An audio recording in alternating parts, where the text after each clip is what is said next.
Ladies and gentlemen, let me tell you something real today. Life is not a rehearsal. This is it. You don't get to practice this thing and then come back and do it right.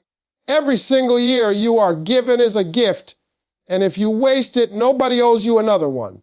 2026 is not just another number on the calendar. It's another chance, and chances are expensive because they cost time. Too many people wake up every morning just trying to survive the day instead of building a life. You hit the snooze button on your dreams. You say, oh, one day, so much that one day turns into never. You keep telling yourself you'll start when the time is right. But let me help you out. The time is never right. The time is now or it's gone.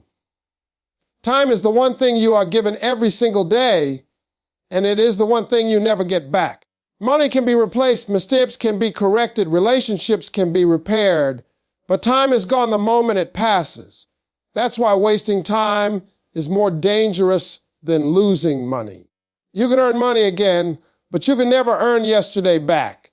Every morning you wake up, life deposits 4 hours into your account, and every night that account goes back to zero. There are no rollovers, no extensions, no refunds. The tragedy is that most people spend their time like it has no value, as if they have an unlimited supply waiting for them somewhere in the future. People don't usually waste their life in one big dramatic decision.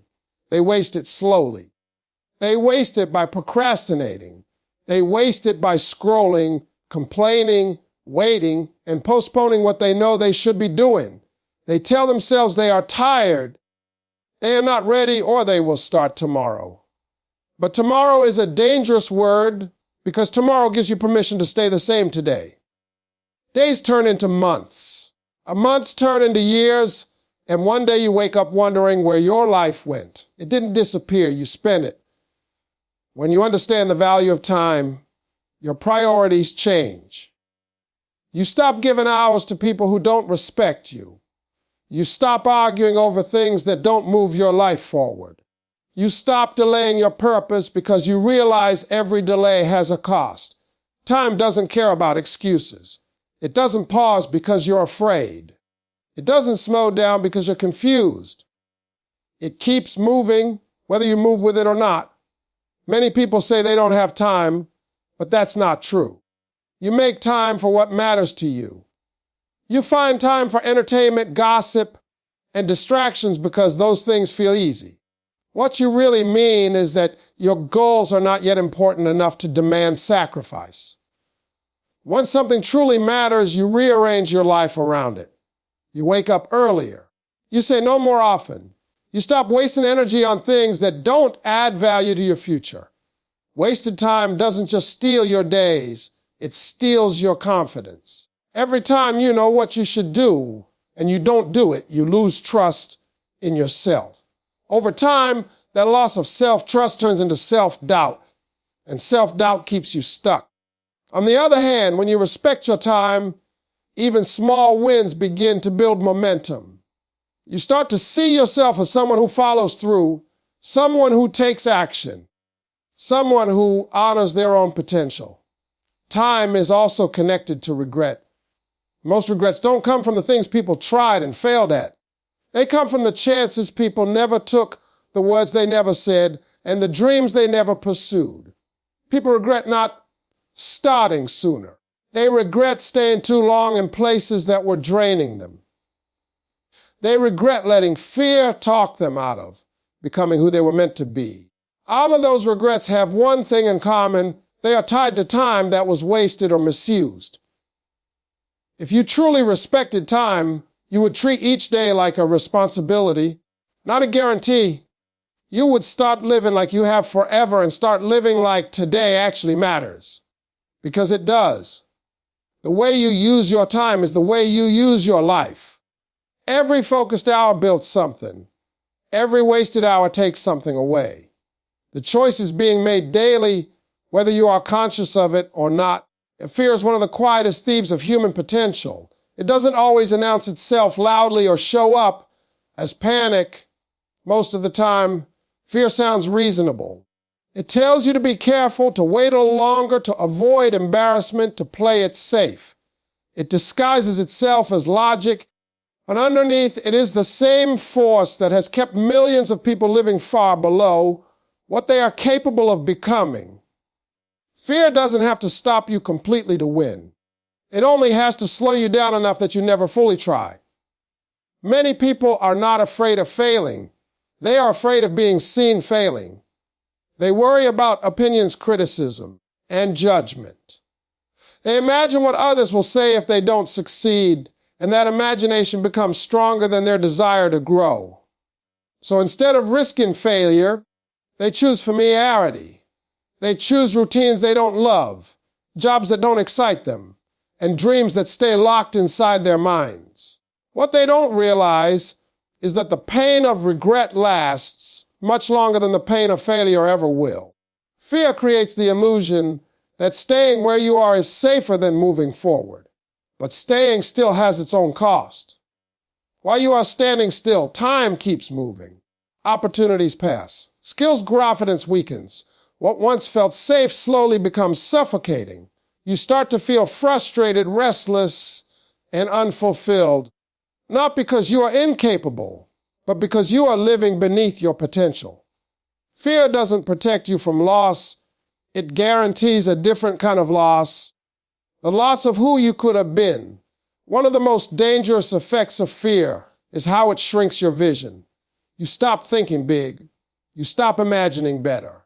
You start setting goals that don't challenge you just so you can avoid disappointment. Over time, your world becomes smaller, not because life limited you, but because fear convinced you to limit yourself. Dreams require courage, and courage doesn't mean the absence of fear. It means moving forward even when fear is present. Fear also lies about timing. It tells you that you'll start when you're more confident, more prepared, or more experienced. But confidence is not something you wait for. It is something you build by acting. Preparation comes from doing, not delaying. Experience is earned by stepping into the unknown. If you wait until fear disappears, you will wait forever. Every person who has ever grown had to move before they felt ready. When you challenge fear, even in small ways, something powerful happens. You begin to reclaim control over your life. Each step forward weakens fear's voice and strengthens your belief in yourself. You realize that fear was never a stop sign, only a test to see how badly you want the life you say you desire. On the other side of fear is clarity, growth, and a deeper respect for yourself. Fear will always offer comfort, but comfort is a poor substitute for purpose. If you allow fear to make your decisions, it will cost you years. But if you decide to move anyway, despite the fear, you give yourself a chance. And sometimes one brave decision is all it takes to change the direction of your entire life. Discipline is the bridge between intention and results. Everyone has goals, ideas, and dreams, but very few people are willing to do what is required consistently when no one is watching. Discipline is not loud or glamorous. It doesn't feel exciting most days. It shows up quietly in the decisions you make when motivation fades and excuses start sounding convincing. Without discipline, even the strongest desire remains just a wish. Motivation is emotional, and emotions change. Some days you feel inspired and unstoppable, and other days you feel tired, doubtful, or overwhelmed. If your progress depends on how you feel, your progress will always be unstable. Discipline removes feelings from the equation. It says you do the work because you decided to, not because you feel like it. That decision, repeated daily, is what creates momentum. Small disciplined actions done over time outperform bursts of effort driven by motivation. Discipline requires structure. You cannot rely on willpower alone because willpower gets tired. You need routines that make the right actions automatic. When you build habits around your goals, you reduce the need to constantly convince yourself to act. You simply follow the system you created. This is why disciplined people appear consistent while others struggle. They are not stronger. They are more intentional with how they organize their lives. A lack of discipline often shows up as self-negotiation. You tell yourself you'll start tomorrow, you'll do it later, or you'll make up for it eventually. These small compromises feel harmless, but they add up. Each time you break a promise to yourself, you weaken your self-respect. Over time, that erosion creates frustration and self-doubt. Discipline, on the other hand, builds trust with yourself. When you do what you said you would do, even when it's hard, you strengthen your identity as someone who follows through. Discipline is also deeply connected to freedom. Many people believe discipline is restrictive, but the opposite is true. Discipline gives you options. It gives you control over your time, your energy, and your future. Without discipline, you are controlled by distractions, impulses, and circumstances. With discipline, you choose your direction instead of reacting to life. Temporary discomfort leads to long-term independence. One of the hardest parts of discipline is accepting that results are delayed. You may work for weeks or months without seeing visible progress. This is where most people quit. They mistake slow results for no results. Discipline teaches patience. It reminds you that growth happens quietly before it becomes obvious. Just like seeds grow underground before breaking the surface, your efforts are working even when you can't see them yet. Discipline doesn't require perfection. You will miss days, make mistakes, and fall short at times. What matters is returning quickly to your standards instead of giving up entirely. Consistency is not about never failing. It's about refusing to quit.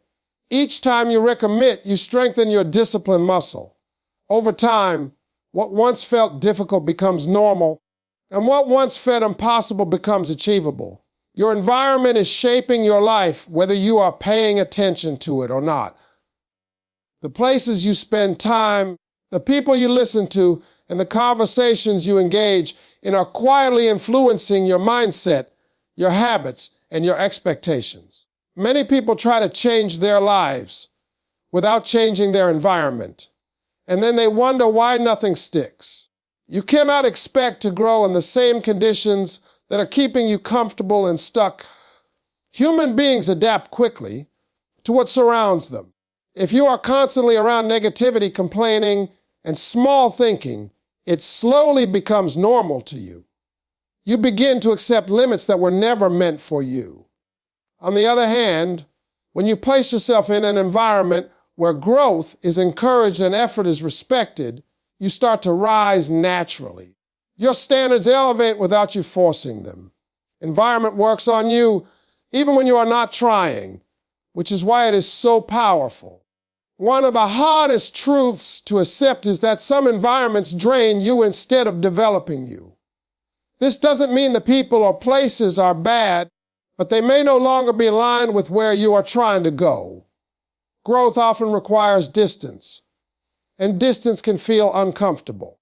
You may have to spend less time with people who constantly doubt, distract, or discourage you. That is not arrogance, it is awareness. You owe it to your future to protect your direction.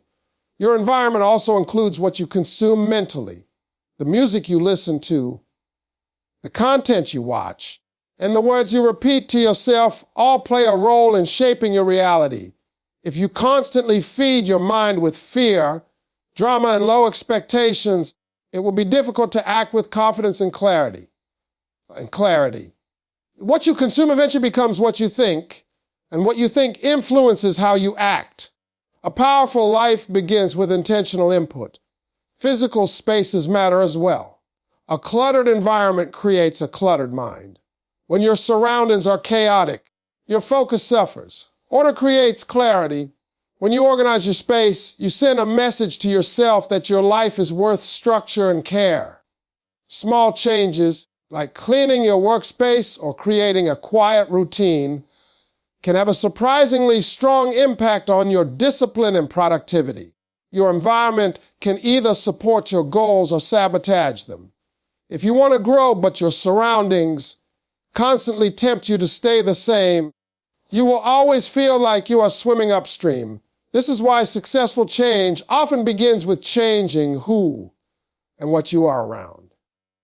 When your environment supports your goals, progress feels less like a fight and more like a natural outcome. Choosing a better environment is an act of self-respect. It is a decision to place yourself in situations that challenge you to be better instead of pulling you backward. You may not be able to change everything at once, but even small adjustments can create momentum.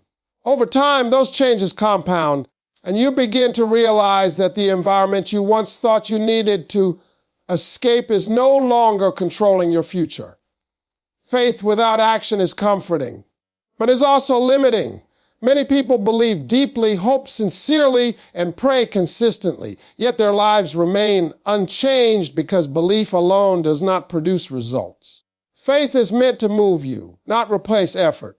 It is not a waiting room where you sit until something happens. It is a call to step forward even when the outcome is uncertain. When faith is separated from action, it becomes passive, and passivity slowly turns into disappointment. Action is how faith proves itself. When you take a step toward what you believe in, you demonstrate trust not only in God, but also in the abilities you were given. Too often, people ask for doors to open while refusing to walk toward them. They want clarity before commitment and guarantees before effort. But life rarely works that way. Most breakthroughs require movement first and understanding later. The path becomes clear only after you start walking. Faith-based action often feels uncomfortable because it demands responsibility. It requires you to stop blaming circumstances, people, or the past. When you act, you acknowledge that you have a role to play in your own progress. That responsibility can feel heavy, but it is also empowering. It reminds you that you are not helpless, that your choices matter, and that your future is shaped by what you do consistently, not just by what you believe. Another challenge is impatience. Many people take a few steps, don't see immediate results, and assume it isn't working. True faith understands timing. Growth does not always show up quickly, but it is always responding to effort. Just because you don't see change right away does not mean nothing is happening. Progress is often happening beneath the surface, developing strength, skill, and character before visible success appears. Faith-driven action also requires courage. You may have to move without full support or understanding from others. Not everyone will see what you see or believe what you believe. Some will question your decisions or doubt your direction. If you allow those voices to stop you, you give them power over your destiny. Acting in faith means trusting your inner conviction more than external approval. There is also a difference between wishing and working. Wishing keeps you comfortable, but working stretches you. Wishing says, I hope things change. Working says, I will do something today that moves me forward. Even small actions, when done with intention, can create momentum. Faith does not require giant leaps every day. It requires steady steps in the right direction. When faith and action come together, confidence grows. Each step you take strengthens your belief, not because everything works perfectly, but because you see yourself showing up. You begin to trust yourself more. You begin to expect progress. Over time, what once felt risky becomes familiar, and what once felt impossible becomes achievable. Faith was never meant to keep you still. It was meant to push you becoming who you were always capable of being. EXPN to 6K RTON 600 WAD ISO WAHANK and Kokoloan. Consistency is the quiet force that decides most outcomes in life. It doesn't demand talent, luck, or perfect conditions. It only asks that you show up again and again, even when progress feels slow and results are invisible. Many people underestimate consistency because it doesn't create instant change, but over time, it creates permanent change. What you do repeatedly becomes who you are. Talent can open doors, but consistency keeps them open. Motivation can spark action, but it fades quickly. Consistency is what remains when excitement wears off and reality sets in. It is the willingness to continue when the work feels boring, when the results are delayed, and when no one is watching. This is where most people stop. Not because they can't do it, but because they won't do it long enough. Inconsistency creates frustration.